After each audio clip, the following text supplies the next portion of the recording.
Miss Monroe, it's time!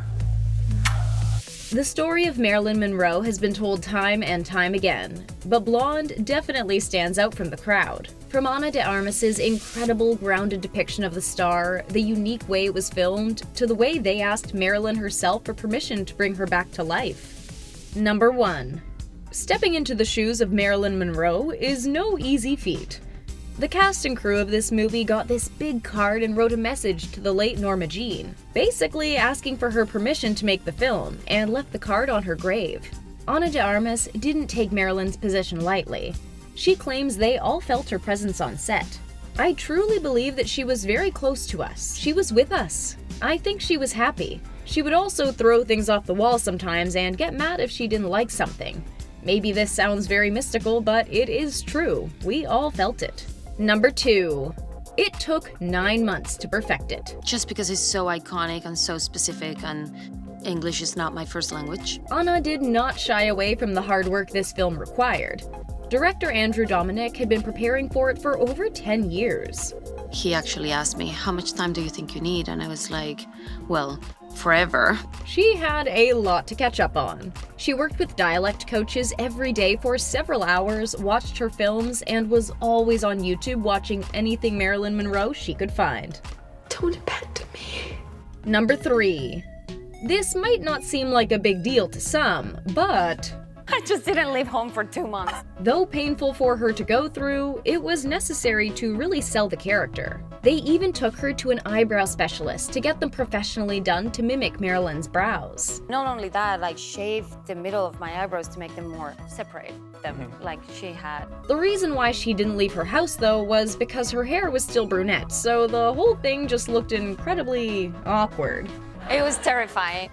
Number 4. There were 5 of them. Ana de Armas was never going to color her hair for the role of Marilyn. Not even because she didn't want to, but because her hair wasn't the right texture. Rob Pickens, the LA-based wig maker, and his team spent over 150 hours hand-making each one. When I say detailed down to the knot, Marilyn's corners grew horizontally, so we tied those hairs horizontally. We looked like crazy people sometimes, with photos pinned all over the wall, all while we're tying. Number 5. Ana de Armas's eyes were actually the one thing that made her look similar to Marilyn Monroe. Ana has hazel eyes, so she had to wear blue contacts while filming.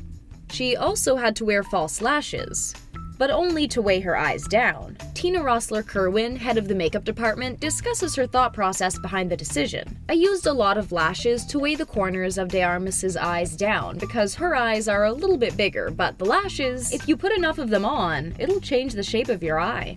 Number 6.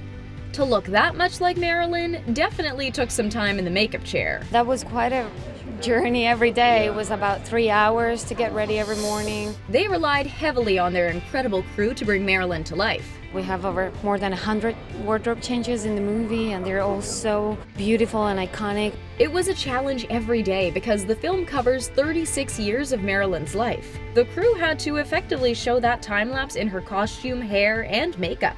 Every day when we achieved that look and we looked in the mirror and we knew we got it, was like really beautiful. Number 7. The cameras were always rolling. Ana de Armas is not an actor who likes to stay in character while the cameras are off. Andrew wanted to capture something more spontaneous. But the way Andrew Dominik filmed the movie made that a little difficult. He had this thing that he actually never cut in between takes. He even had his entire crew dressed in clothes appropriate for the time. He would have that freedom of let the camera follow me around set. There were a lot of improvised moments captured on set, as well as whenever she would get her hair or makeup fixed or get a note from her dialect coach. If there was someone from the crew in the shot, then it would be okay. They were dressed in period clothes. Number 8. Ana de Armas watched a ton of Marilyn Monroe movies. When she was behind the camera, Andrew Dominik had 2 monitors pulled up. One of her and one of the real Marilyn in the scene she was recreating. They wanted every angle to be perfect, so of course, that shot a ton of takes. So Ana de Armas has clocked hundreds of hours of Marilyn Monroe movies under her belt. Also, being in every frame of the entire movie, Ana really felt the strain of Marilyn Monroe's heavy character. It was exhausting. I just cannot imagine what it was like to be her. Number 9. You wouldn't be able to tell, but this movie was actually a rush job. It was done in just 9 weeks, which is a ridiculously short amount of time to film a movie that clocks in at almost 3 hours. We didn't have money. We didn't have time to do this, to do the movie. It didn't help that they faced several delays due to COVID-19 and had to push the release date back. Number 10. If you know the story of Marilyn Monroe, you know it is very rarely a happy one. Ana de Armas felt this heaviness for the entirety of the 9 weeks she spent working on the film. She couldn't shake it. Though she didn't go method and stay in character when the cameras were off, her emotional well-being still took a beating. There was no way to unplug because I'd get home and study for the next day, and then Andrew was on the phone until midnight. I would go to sleep and dream I had long conversations with her. Some days I would go home and have dinner, and as I was washing the dishes, I would just start sobbing, crying and crying because I had this terrible feeling. I knew I couldn't fix it. Marilyn Monroe only exists on the screen. Number 11. Speaking of getting into character, let's talk about the first time Ana looked in the mirror and saw Marilyn Monroe. Everyone in the room started crying, I can tell you that. It was very emotional. It was definitely a much more surreal experience than the Marilyn costume she wore during her audition. I was just like driving down Hollywood Boulevard with this very cheap blonde wig and some kind of like makeup. But her first day on set, everyone was completely overwhelmed by how much like Marilyn she looked. Felt like she was back or something, I don't know. Number 12. With great power comes great responsibility. Ana de Armas admitted she went through a lot of fear and insecurity when playing this role. Most of the time, I thought I was doing it wrong. I was thinking, what are these American actors thinking of me? They know this person better than me. They've grown up with her. What are they thinking about my accent? Andrew Dominik thought those emotions were perfect. That's it. Go with it because that is literally what she's going through. As she could channel that into her performance. That is exactly what she's feeling. Number 13. Also known as Mafia. A fun fact about this film is Ana de Armas's 13-year-old Maltese Elvis is in a scene. When I watch it, I don't know how to feel because, of course, it's a very serious, important scene in the film. And then at the same time, I'm just looking at him and I'm melting. He starred in 2 scenes, but one of them ended up being cut. This isn't the first time he's been on a film set. Apparently, he's so well behaved, she's able to take him to work quite often. Number 14.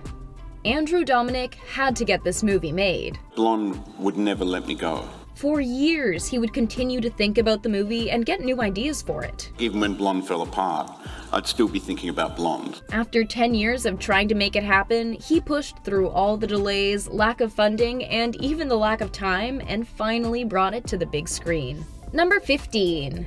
Andrew Dominik isn't holding anything back. He thinks about what it would have been like had the movie been released a few years ago. If it had come out a few years ago, it would have come out right when Me Too hit, and it would have been an expression of all that stuff. He thinks that because it's being released now, it's definitely going to offend everyone who watches it. It's a film that definitely has a morality about it, but it swims in very ambiguous waters because I don't think it will be as cut and dry as people want to see it. There's something in it to offend everyone. Let us know in the comments what you think about the movie. Blonde is a powerful fictional biopic brought to life by the incredible performance of Ana de Armas, the passionate direction of Andrew Dominik, and a crew who can make miracles happen even under the stunting pressure of time. What were you most surprised to find out about the making of this film?